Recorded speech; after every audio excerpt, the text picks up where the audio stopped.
All right, welcome back to Subway Friday Football Fever. Now's the time where the ladies get to enjoy the show because we bring in Herald-Tribune columnist and eye candy Doug Fernandez. Ladies are going to the refrigerator right now.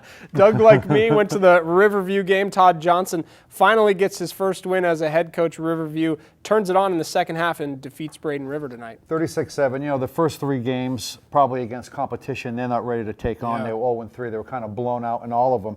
But today, in the second half, they really poured it on. 14 fumbles in this game, 8 were lost, Sloppy. and five interceptions. And a safety. A block punt, Yeah. a ball squirted through the end zone.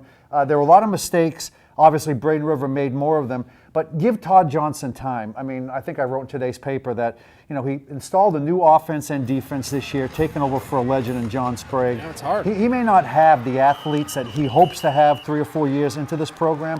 Right now, he's doing the best he can. What he was proud of after this game, what he told me was, you know, they took the 2-0 lead, and then Braden River took a 7-2 lead. Adversity, they might have shirked back from that, maybe got a little bit upset. They said they went forward, and they capitalized on a ton. Again, I can't stress this enough. Braden River's got to worry about this 4-point rule when you tuck the football. You know how the pros have the ball tucked? Yep. The ball was out here, it was everywhere. A lot of loose Sloppy. balls were fumbles.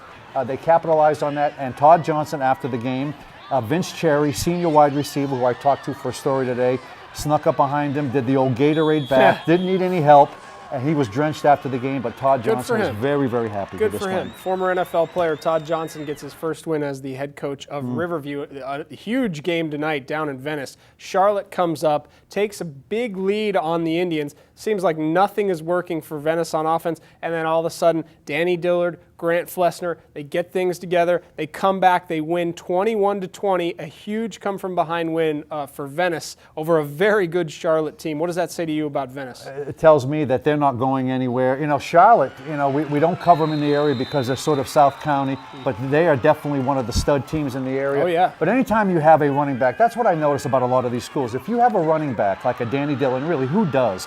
But if you can stick the ball in this guy's stomach for 25 carries a game, you know you're going to get positive yardage.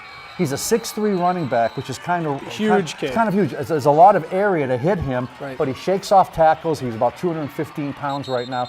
Again, anytime a team has a running back like that, they can depend on and go to constantly, avoiding throwing the ball, which can only lead to bad stuff a lot of times. They can come back and win. And Grant Flessner can run the ball, too. He does a lot of QB draws, a lot of design keepers for him. He's a quick guy, too, and he can throw when necessary as well. You know, again, as the season is moving on here, the haves are being separated from the have-nots. A lot of the haves are unfortunately not in Sarasota County. They're in Bradenton and even Charlotte and Venice.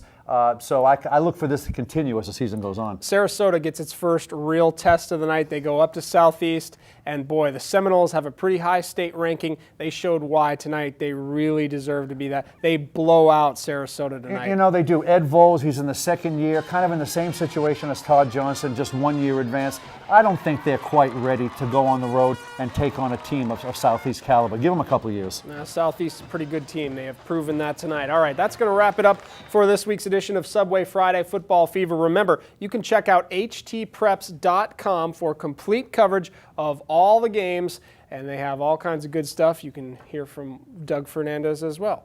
Stick around. There's more local news and weather just ahead. Stay with us.